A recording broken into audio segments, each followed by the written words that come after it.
Ya, tidak hanya menyasar nama-nama besar, surat dakwaan kasus mega korupsi KTP elektronik yang dibacakan di persidangan Tipikor Kamis pekan lalu juga menyebut 3 partai politik ikut menerima aliran dana haram proyek ini. Nilainya mulai dari 80 sampai 150 miliar rupiah. Jika terbukti dalam persidangan nanti, apakah partai politik bisa dibubarkan? Seperti halnya korporasi yang bisa dibubarkan karena terlibat kasus mega korupsi. Kami akan mengulasnya malam hari ini dengan Ray Rangkuti, Direktur Lingkar Madani Indonesia atau LIMA. Selamat malam, Bang Ray.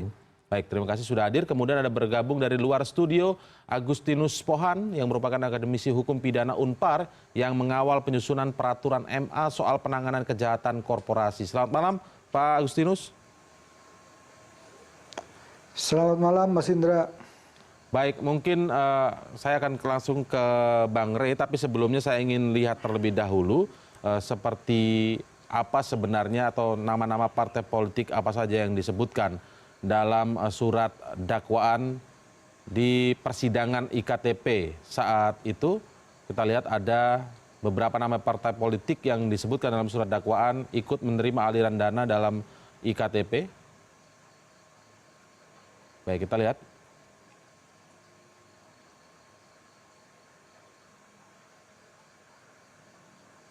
Baik, yang disebutkan di situ kita catatkan ya, Partai Demokrat disebut dalam surat dakwaan menerima 150 miliar rupiah, kemudian Partai Golkar juga 150 miliar rupiah, kemudian PDI Perjuangan 80 miliar rupiah, dan partai-partai lain yang nilainya 80 miliar rupiah. Ini kita belum jelas apakah masing-masing partai lain itu juga 80 miliar ataukah 80 miliar ini dibagi partai-partai lain begitu ya. Nah, menurut Anda seperti apa Bang Ray? Ketika biasanya mungkin baru kali ini disebutkan bahwa dalam surat dakwaan partai-partai politik ini ikut menerima aliran dana. Biasanya kan hanya disebut, berarti mungkin partai tertentu ikut menikmati, tidak begitu kan? Ya, kalau selama ini memang hanya dikait-kaitkan. Dikait-kaitkan, benar. Bahwa aliran dana itu menyusur ke partai A, partai B, partai C dan sebagainya gitu. Ya. Dan oleh karena itu memang tidak ada upaya yang sangat serius untuk melakukan proses penegakan hukum terhadap partai yang bersangkutan. Apakah memang benar partai itu menerima dananya atau tidak gitu ya. Sehingga ya berhenti sampai di batas rumor gitu kira-kira. Tapi kali ini agak meningkat karena tidak lagi berdasarkan rumor, berdasarkan kata-katanya gitu. Tapi jelas termaktub di dalam surat dakwaan yang dibacakan oleh jaksa Tipikor berkenaan dengan adanya aliran dana yang masuk ke partai politik tertentu gitu. Nah, yang jadi pertanyaannya memang bagaimana mekanisme menetapkan bahwa partai politik itu dinyatakan menerima aliran dana dari tindak pidana IKTP ini gitu. Itu mungkin persoalan hukumnya nanti gitu ya. Tetapi apakah mungkin sebelum masuk ke teknis hukum seperti itu, tentu pertanyaannya adalah apakah mungkin partai politik menerima dana aliran seperti itu gitu. Nah, jawabannya itu sangat mungkin gitu. Sangat mungkin ya? Sangat mungkin. Pertama kan kalau kita merujuk kepada berbagai rumor yang selama ini berkembang, sebetulnya menurut saya rumor itu bukan berdasarkan rumor semata, tapi berdasarkan memang kenyataan yang mungkin tumbuh di dalam proses pendanaan partai politik gitu. Cuma selama ini memang tidak terangkat dalam proses hukum seperti yang sekarang itu. Jadi pertanyaan sederhana adalah kalau misalnya partai politik ini tidak memiliki, seperti kita ketahui, tidak memiliki akses dana yang cukup, kan kira-kira gitu, tidak memiliki donatur yang juga cukup gitu. Tapi dengan kegiatan yang luar biasa besar, bersamaan dengan itu tidak ada pemasukan yang sebetulnya datang ke partai politik. Pertanyaan besarnya tentu saja dari mana partai politik mendapatkan dana untuk kegiatan partai mereka yang kita sudah tahu untuk kongres saja bisa puluhan miliar kira-kira gitu. Kongres saya kan. Jangankan kongres, Rapimnas aja misalnya bisa miliaran-miliaran dan seterusnya itu gitu. Jadi bahwa selama ini terbangun, kalau iuran anggota yang disebutkan nggak mungkin. Jangankan untuk mendanai kegiatan aktivitas partai ya, bahkan untuk mendanai kecalekannya sendiri menurut saya sudah sangat kesulitan. Kan sebagaimana kita ketahui berdasarkan misalnya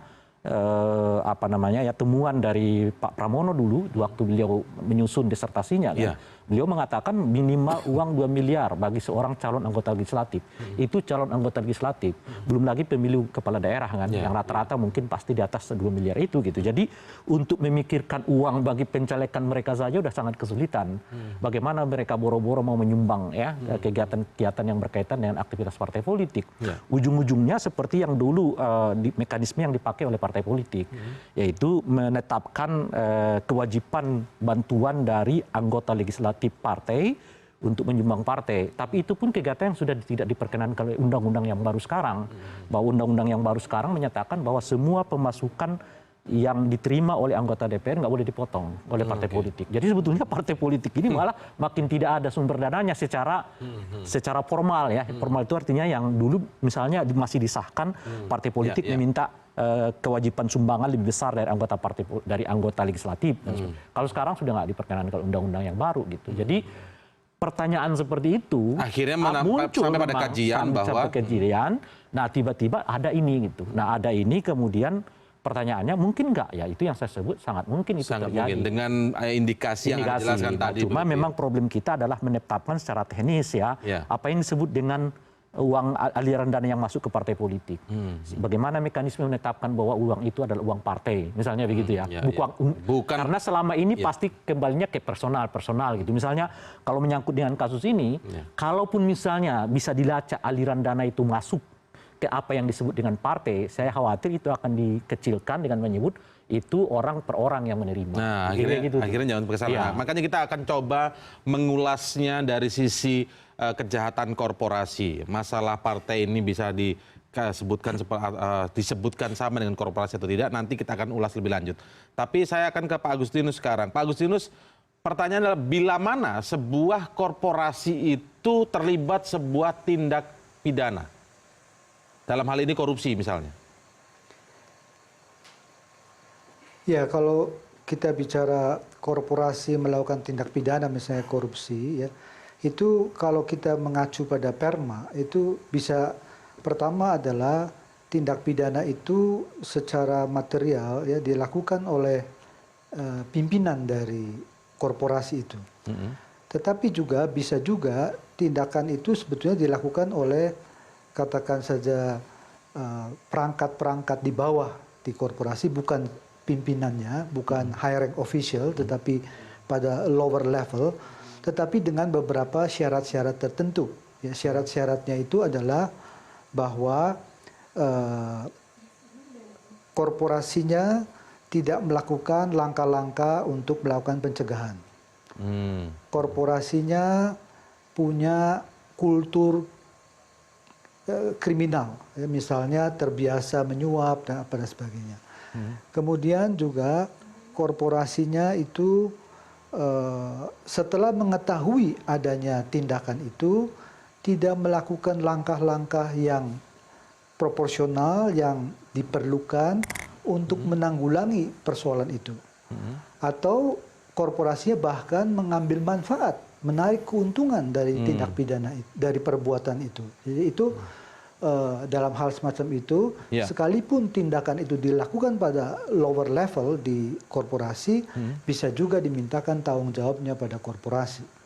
Baik, peraturan MA 13 begitu Pak ya. Nah, saya ingin kembali dulu yang soal pimpinan. Jadi sebuah korporasi melakukan tindak pidana seperti korupsi misalnya, jika dilakukan pimpinan ataupun lower level dengan segala syarat tadi yang Anda jelaskan. Nah, kalau pimpinan ini kategori pimpinannya yang bagaimana Pak?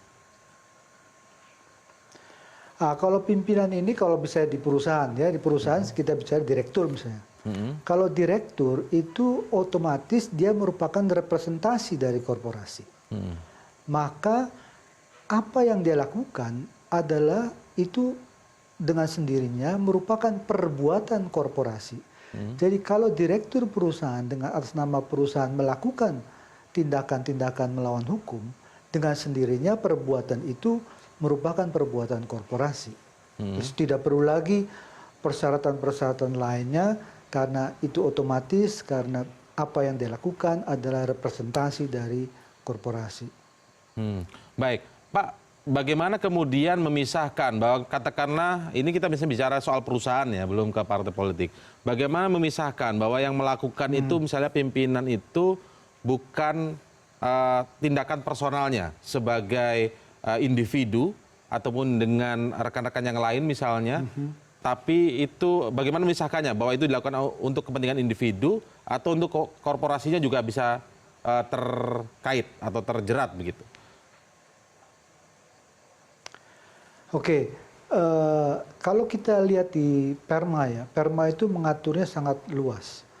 Perbuatan itu bisa saja dalam lingkungan, dalam lingkup usaha korporasi, bisa juga di luar lingkup usaha korporasi, sehingga sangat luas. Indikatornya adalah apakah perbuatan itu dapat memberikan manfaat, memberikan keuntungan kepada korporasi.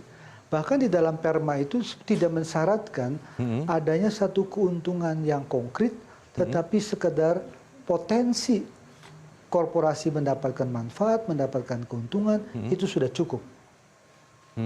Korporasi mendapatkan manfaat itu misalnya seperti apa, Pak? Apakah masuk kas atau masuk ke keuangan dari korporasi itu sendiri, ataukah ketika salah satu direkturnya atau pimpinan yang masuk dalam kategori pimpinan melakukan tindak pidana korporasi tadi masuk ke kas individunya atau dompet individunya, begitulah intinya, kita Pak. jangan, saya belum mengkaitkan dengan soal KTP elektronik ya. Kalau dalam kegiatan biasa misalnya, pimpinan direktur perusahaan menyuap pejabat agar korporasi yang dia pimpin bisa memenangkan proyek. Ya. Ya, maka tindakan menyuap itu kan manfaatnya adalah untuk kepentingan korporasi. Korporasinya nanti mendapatkan proyek. Itu adalah keuntungan. Apalagi kalau misalnya dalam kasus yang lain korporasi menerima manfaat. Kalau korporasi menerima manfaat, tentu harus dibuktikan apakah ada di dalam kas atau rekening korporasi dana atau apa yang diterima dari satu tindakan yang melawan hukum itu. Baik, Pak Agustinus, kita tahan dulu, Bang Rey. Nanti kita akan ulas lebih lanjut. Apakah setelah penjelasan dari Pak Agustinus tadi, apakah partai politik bisa dikategorikan sama dalam korporasi seperti ini? Karena ketika disebutkan dan terbukti, apakah kemudian ada sanksi yang bisa diterapkan misalnya seperti pembubaran partai politik? Kami akan mengulasnya lebih lanjut setelah jeda berikut ini.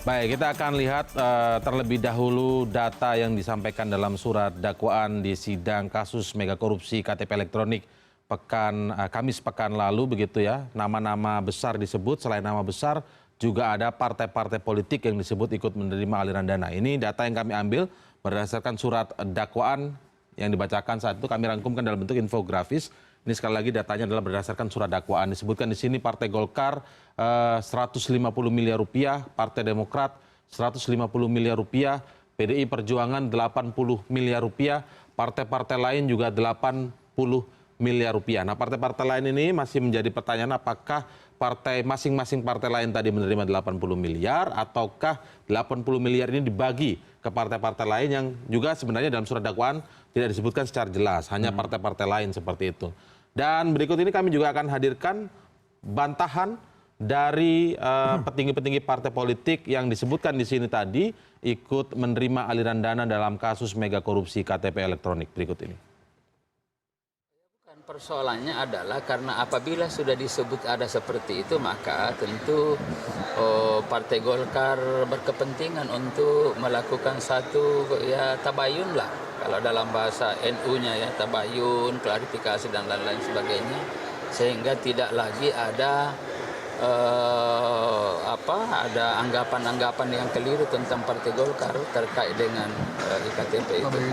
Kita juga harus diproses sesuai dengan peraturan perundang-undangan yang berlaku, sehingga kami mempersilahkan KPK untuk betul-betul mengusut iktp ini secara tuntas, berkeadilan, transparan dan akuntabel. Untuk Partai Demokrat kami yakini 100% tidak ada yang terkait masalah ini. Bahwa semua sudah dimintakan klarifikasi dan semua berjalan dengan baik. Ya sekali lagi kita hargailah proses hukum yang berlaku. Kita lihatlah proses ini ke depan dan kami sama sekali tentu tidak ingin mencampuri atau tidak ingin menyampaikan hal ini karena bagaimanapun juga ini kan proses yang sedang berjalan. Kita hargai. Tetapi sekali lagi azas praduga tidak bersalah juga tentu kita juga harus hargai.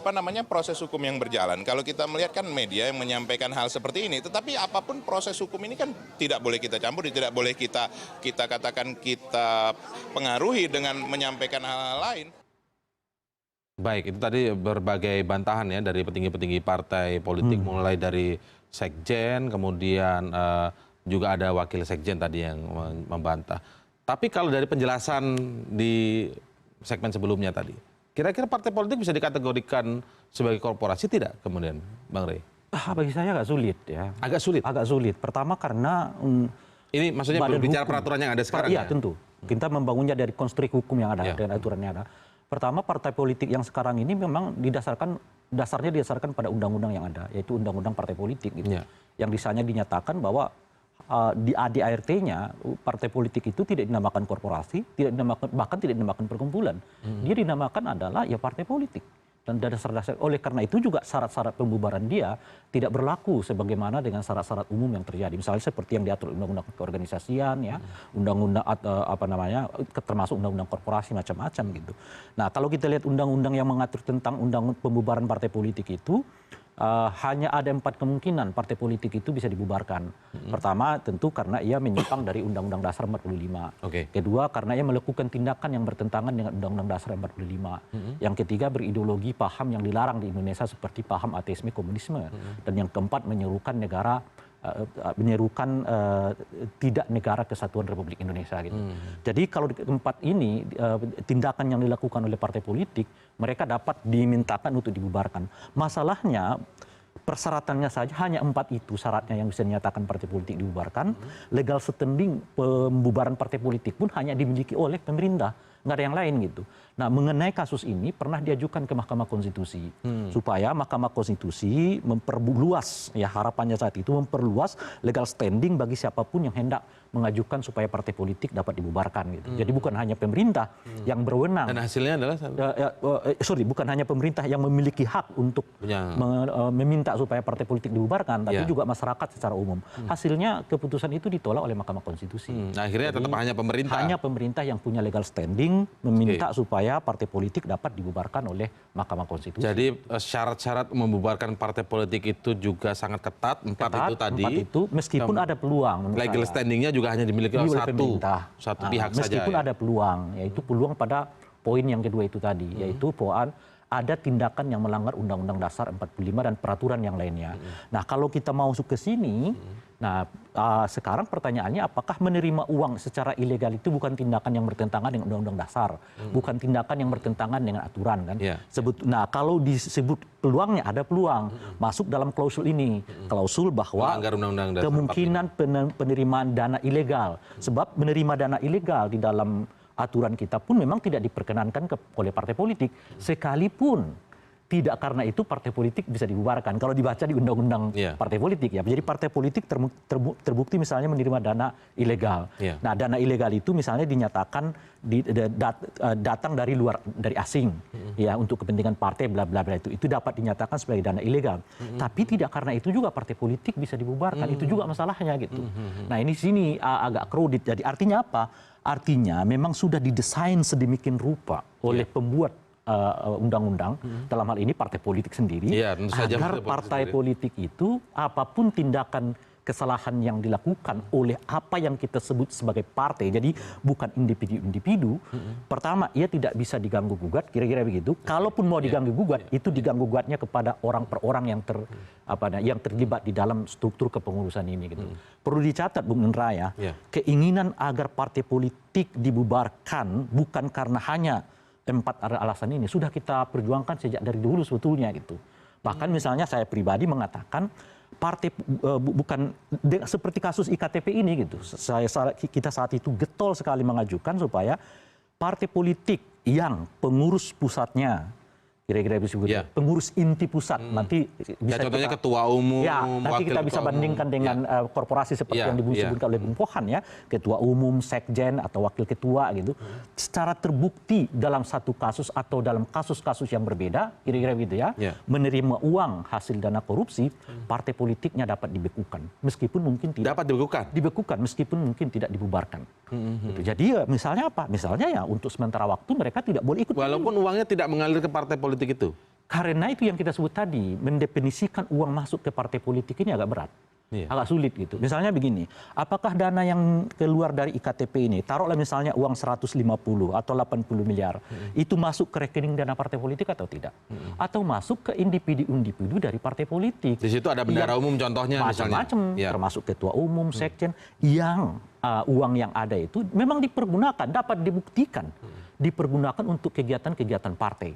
Dapat dibuktikan, misalnya begitu ya. Tapi tidak melalui rekening dana partai politik. Nah, itu persoalannya. Nah, oleh karena itu, bisa nggak partai politik itu dinyatakan telah menerima dana? Mungkin orang kan mengatakan nggak bisa. Kalau partainya yang menerima ya tentu harus masuk ke rekeningnya kan kira-kira gitu ya. Maka itu yang saya usulkan tadi kalau kita dari dulu. Tidak masuk ke rekening karena itu menurut saya akan pasti dicegah oleh mereka gitu. Tapi terbukti orang per orang dalam pengurusan elitnya yang disebut tadi dalam korporasi yang tadi gitu ya. Maka partai politiknya dapat dibekukan. Nah, dibekukan itu apa? Misalnya tidak diperkenankan ikut pemilu. Nah, misalnya kasusnya terbongkar. Tapi soal pembekuan partai politik aturannya sudah ada juga berarti. Tidak ada. Nah, itu tidak ada. Pembubarannya ada, kalau pembekuan sama sekali nggak ada. Pembubarannya yang berat tadi syaratnya. Atau diskualifikasi tidak boleh ikut pemilu juga nggak ada aturan. Nah, aturannya ya itu aja. Jadi intinya adalah memang aturan ini dibuat sedemikian rupa untuk melindungi partai. Kalaupun ada kesalahan kolektif yang dilakukan oleh orang per orang di dalam partai politik, kesalahan itu harus ditimpakan kepada orang per orang, bukan kepada institusi. Kita coba bandingkan dengan korporasi sendiri ya. Saya akan ke Pak Agustinus. Pak Agustinus, misalnya katakanlah sebuah perusahaan. Kalau tadi dicontohkan partai politik begitu Pak Agustinus ya. Ada sebuah dana hasil korupsi misalnya. Kemudian masuk ke perusahaan itu, tetapi tentu saja ini pertanyaan yang sama sebenarnya Pak. Masuk ke kantong direktur utamanya misalnya. Kemudian masuk ke wakil direktur utamanya. Tapi sebenarnya keuangan ini untuk mengelola perusahaan ini begitu Pak. Nah, itu apakah masuk korporasinya harus menerima sanksi atau dibekukan atau ditutup misalnya, ataukah hanya individunya tadi, misalnya direktur utama, wakil direktur utama, bendaharanya misalnya? Kalau perbuatan itu ya diidentifikasi sebagai perbuatan korporasi tadi, membawa manfaat untuk korporasi, maka itu artinya kan tindak pidana itu menjadi tindak pidana korporasi. Nah, kalau itu merupakan tindak pidana korporasi, maka ada opsi-opsi, ya, bisa hanya korporasinya yang diproses hukum, bisa pengurusnya saja, atau bisa dua-duanya, korporasinya dan pengurusnya.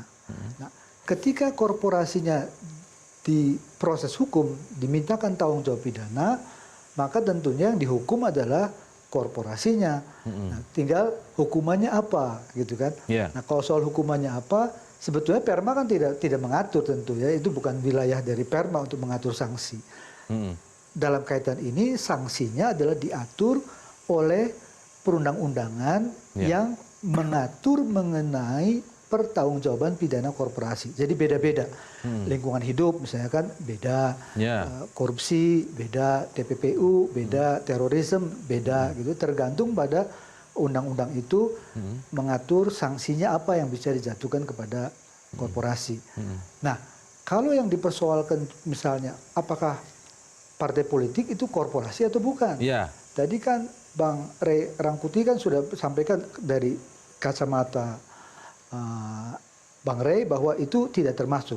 Tetapi kalau kita dari definisi Undang-Undang Tindak Pidana Korupsi tentang korporasi, definisi dari Perma tentang korporasi, maka sebetulnya apa yang dimaksud korporasi itu adalah organisasi. Karena begitu luasnya. Karena di sana hanya disebutkan itu adalah kumpulan orang atau kumpulan kekayaan. Nah, kalau kita bicara kumpulan orang, kumpulan kekayaan, maka semua organisasi termasuk ke dalam definisi korporasi. Tinggal apakah tadi kan saya bilang tafsir secara gramatikal. Ya. Tetapi apakah partai politik termasuk atau tidak? Ada macam-macam tafsir. Ya. Ada juga yang menafsir bahwa oh ini partai politik tidak termasuk. Bahkan juga ada yang menafsir lembaga-lembaga publik tidak termasuk. Bahkan juga ada yang menafsir oh ini sebaiknya BUMN juga tidak termasuk. Tetapi sekali lagi kalau kita bicara secara gramatikal, maka pengertian korporasi itu adalah organisasi. Kalau itu organisasi maka tidak bisa, artinya tidak terkecuali partai politik. Tetapi sekalipun partai politik ya kita sudah katakan, kita definisikan sebagai korporasi. Apakah korporasi harus selalu dimintakan tanggung jawab pidana? Gagasannya tidak begitu. Sekalipun tidak pernah disebutkan di dalam perma, tetapi kalau kita membaca di dalam RUU KUHP kita yang sekarang ada di DPR, itu gagasannya memidana korporasi itu bukan sesuatu yang mutlak. Jadi kalau dipandang perlu, ketika keadilan tidak bisa dicapai tanpa dengan memidana korporasi, maka barulah kita meminta tanggung jawab korporasi, pidana pada korporasi. Karena ya kalau kita mau menghukum korporasi, kita juga mesti mempertimbangkan apa ya efek negatifnya dari yang ditimbulkan dari pemidanaan korporasi. Karena memidana korporasi bisa juga memidana orang-orang yang tidak bersalah. Ya, yang bekerja di situ misalnya. Sama dengan misalnya kalau kita, apakah partai politik bisa perlu dimintakan tanggung jawab pidana?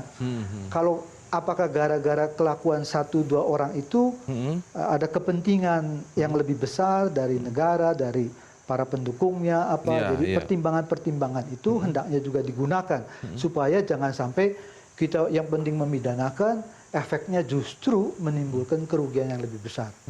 Jadi ketika berbicara memidana korporasi, dalam hal ini mungkin saja bisa sama dengan partai politik, harus ada pertimbangan lebih matang, Pak ya, karena bisa saja menghukum orang-orang yang tidak bersalah yang mungkin berada dalam korporasi itu, baik perusahaan maupun partai politik. Maksudnya seperti itu, Pak ya? Baik. Betul. Tapi ya kan seperti kalau perusahaan ya dihukum. Kalau perusahaan sudah go public kan pemegang saham yang tidak tahu menahu kena dampak. Kalau sampai perusahaannya kolaps karena itu, karyawan apa yang mungkin sudah bekerja dengan baik, yang jujur apa juga kena akibatnya. Di samping itu juga negara mungkin bisa dirugikan karena pajak dan lain-lain. Jadi pertimbangan-pertimbangan itu hendaknya juga dipikirkan ya, supaya manfaatnya lebih besar daripada kerugian yang ditimbulkan dari pemidanaan itu. Baik, nanti kita akan lanjutkan lagi, Pak. Saya juga tertarik, Anda pernah mengatakan, ya, kami kutip dari lamandetik.com pada tanggal 21 Februari 2017, Pak Agustinus mengatakan bahwa tidak adil kalau menjerat profesionalnya saja yang mungkin bisa mencari penggantinya begitu, tanpa memperbaiki perilaku korporasinya itu sendiri. Artinya perlu ada juga pemidanaan terhadap korporasi ini, mungkinkah ini juga yang bisa diberlakukan partai politik dalam konteks Bang Rey, efek jera begitu ya dalam soal kasus korupsi ini. Nanti kita akan lanjutkan pembahasan hal ini, apakah partai politik benar-benar ikut terjerat dan terseret dalam kasus mega korupsi IKTP ini atau KTP elektronik ini. Kami akan kembali setelah jeda berikut.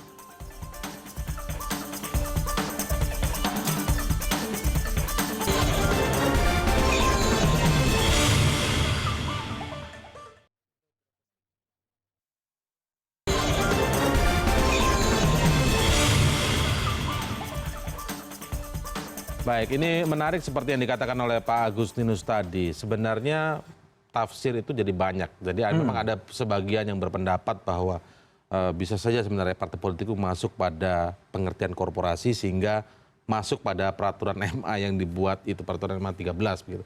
Jadi ketika dia terlibat sebuah tindak pidana korupsi, maka ada berbagai hal yang bisa dikenakan terhadap partai politik. Nah, Anda melihat sendiri seperti apa? Ya itu dia, maksud saya pertama begini, kalau kita mau mengidentikan atau memasukkan bahwa partai politik itu bagian dari badan korporasi gitu, dia kan artinya mau kita mengatakan dia berbadan hukum umum, kan kira-kira gitu ya. Apa artinya perjuangan ini akan memakan 2 kali pekerjaan. Pekerjaan pertama adalah mengalihkan dulu status partai politik dari katakanlah badan hukum khusus kira-kira begitu ya, menjadi badan hukum yang kita samakan dengan korporasi. Itu aja belum selesai nih, panjang ini cerita kan. Yang kedua, kalau ia badan hukum korporasi dengan sendirinya tidak hanya kewenangan pemerintah atau hak pemerintah yang melakukan gugatan kepada partai politik, tapi ia juga merupakan kewenangan publik secara umum. Yang kedua ini sudah dibatalkan oleh Mahkamah Konstitusi. Mahkamah Konstitusi tetap mengatakan bahwa hak untuk mengajukan pembubaran partai politik hanya dimiliki oleh presiden atau pemerintah secara umum. Nah, artinya apa gitu? Kalau kita mau melihat apa yang dilakukan oleh partai politik ini sebagai kesalahan korporasi, setidaknya kita harus melalui dua hal itu.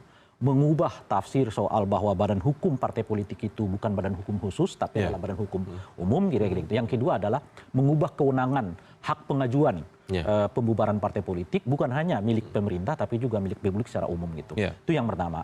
Nah, yang kedua, di sini juga menurut saya membedakan antara partai politik dengan korporasi. Disebutkan oleh Pak Pohan tadi kan. Bahwa hati-hati juga untuk mengajukan gugatan hukum terhadap korporasi. Sebab bisa-bisa ya gugatan hukum itu menyandera orang yang tidak bersalah. Karena bagian dalam perusahaan itu ada orang-orang yang tidak bersalah, belum tentu bersalah. Di dalam bersalah. partai politik itulah yang sebetulnya nggak terjadi. Kenapa? Semua tindakan partai politik diasumsikan adalah tindakan yang dilakukan secara bersama-sama, gitu. Oleh karena itu, misalnya ketika partai politik dibubarkan, oleh karena itu ketika partai politik dinyatakan bersalah dan oleh karena itu diberi sanksi pembubaran, misalnya, itu harus dilihat sebagai kesalahan kolektif seluruh pengurus partai politik. Sebab di partai politik itu tidak ada beda dengan perusahaan itu maksudnya. Tidak ada kewenangan yang diambil secara tunggal. Jadi itulah mereka misalnya ada rapat harian, rapat umum yang semua itu sifatnya pengambilan keputusan demi kepentingan partai politik. Oleh karena itu misalnya ketika partai politik menerima dana ilegal itu bisa asing, bisa melampaui kewenangan yang batasan yang diberikan oleh undang-undang, kira-kira begitu. Itu semua merupakan pengetahuan yang dimiliki oleh semua pengurus dalam periode yang bersangkutan. Oleh karena itu, kesalahan itu nggak bisa ditimpakan hanya kepada pengurus katakan misalnya kepada bendahara, tapi itu kesalahan yang dilakukan secara kolektif. Itu kira-kira. Tapi kalau yang ada kedua, partai politik yang yang kedua, kenapa kita sebut dia bukan korporasi seperti yang umum? Karena partai politik membuat kebijakan yang berkenaan dengan kebijakan publik. Nah, bagaimana mungkin kita membiarkan satu buah kejahatan dilakukan oleh sebuah institusi, yang institusi ini adalah membuat kebijakan yang mengatur kita. Itulah bedanya dengan korporasi. Korporasi bertindak atas dan nama dirinya sendiri, dan untuk kepentingan dirinya sendiri. Partai politik bertindak atas nama rakyat, untuk rakyat, dan demi kepentingan rakyat. Itu bedanya. Oleh karena itu, semua kejahatan yang mereka lakukan berhubungan dengan kejahatan kolektif, sanksinya juga harus kolektif. Nah, itu bedanya itu. Jadi ketika pertimbangan yang dimaksud Pak Agustinus tadi tidak bisa masuk untuk dalam konteks. Maksud saya begini, sebetulnya dasar pembubaran partai politik itu jauh lebih mudah pada dasarnya dibanding korporasi. Sebab korporasi itu tadi jadi kan korporasi ini sebuah badan yang bekerja untuk dirinya kan kira-kira dan anggotanya kan kira-kira gitu. Partai politik itu adalah sebuah badan yang bekerja untuk orang banyak. Dan atas dasar orang banyak itu. Kira-kira begitu loh kira-kira. Oleh karena itu ketika mereka melakukan kejahatan atas dasar orang banyak itu, yang mereka harus ditimpakan sebagai sebuah kejahatan yang sistematik. Nah itu yang sering misalnya kita dengar sebagai kesalahan TSM dulu di Mahkamah Konstitusi terstruktur, masif, sistematik yang mengakibatkan pasangan calon dapat dibatalkan kemenangannya. Nah inilah justru kalau pakai ini gitu ya, pakai pasal partai politik ini atau pakai partai politik ini lebih mudah dibubarkan karena alasan itu sebetulnya, karena mereka adalah yang kita sebut sebagai badan publik dan pengambilan keputusannya juga dilakukan secara bersama-sama, dan oleh karena itu kalau partai politik ini melakukan kesalahan dapat dikatakan merupakan kesalahan kolektif kira-kira gitu dibanding korporasi biasa, itu maksud saya. Oke, ada tanggapan Pak Agustinus? Ya, jadi begini, tadi saya jelaskan bahwa kalau kita bicara definisi, ya maka partai politik itu termasuk dalam pengertian korporasi. Nah, kalau kita bicara dalam rangka memidana korporasi, tentu juga kan sanksinya tidak selalu ekstrim menjadi harus dibubarkan. Bisa juga kan misalnya membayar denda yang jumlahnya berapa gitu kan. Tadi dikaitkan misalnya dengan kenapa kita memidana korporasi? Dalam rangka supaya korporasi kita perilakunya ini baik gitu ya. Kalau memidana pengurusnya saja tidak cukup, maka kita perlu memidana korporasi agar korporasinya bisa berperilaku sebagaimana korporasi yang patuh pada aturan-aturan hukum. Nah, partai politik memang saya setuju, dia punya banyak ciri-ciri khas. Tetapi kalau saya diminta pendapat, menurut saya partai politik termasuk ke dalam pengertian korporasi. Akan tetapi, apakah kita perlu meminta tanggung jawab pidana kepada partai politik, ini soal yang lain. Ini soal apakah perlu atau tidak. Apakah pertimbangan-pertimbangan untung rugi, ya, apakah kalau partai politik ini ditarik untuk diminta tanggung jawab pidana, apakah tidak menimbulkan kerugian yang justru lebih besar. Apakah ada cara-cara lain yang lebih tepat untuk memperbaiki partai politik. Jadi pertimbangan-pertimbangan itulah yang harus dikedepankan sebelum kita menyeret sebuah partai politik untuk dimintakan tanggung jawab pidana. Terus Bang Rey sebagai penutup terakhir. Pertama, saya tertarik dengan pernyataan Pak Pohan yang mengatakan kejahatan pidana korporasi. Istilah ini yang nggak dikenal di partai. Tidak ada kejahatan partai, istilah kejahatan partai politik. Sesuatu yang menurut kita sebetulnya nggak tepat, itu benar gitu. Cuman yang saya mau katakan begini, Bung Indra. Baik. Kalau kita mau memasukkan, ya, menginginkan supaya partai politik ini kena sanksi di luar 4 persyaratan yang ada, atau dasar yang ada gitu, menurut saya pintunya justru jangan mempersoalkan apakah ia badan korporasi atau tidak. Oh, bukan di situ. Bukan itu. Untuk bicara efek jerahnya bagaimana? Karena itu jadi panjang. Itu maksud saya. Masuk dulu soal definisi korporasi, setelah itu merubah kewenangan pemerintah. Hanya satu-satunya sebagai badan yang berhak ya. Tapi cukup pakai poin kedua tadi, yaitu yang mengatakan mereka melakukan tindakan yang melanggar undang-undang dasar dan aturan lain. Nah, itu ada potensi untuk kita mengatakan beri sanksi kepada partai politik, meskipun sanksinya belum ada.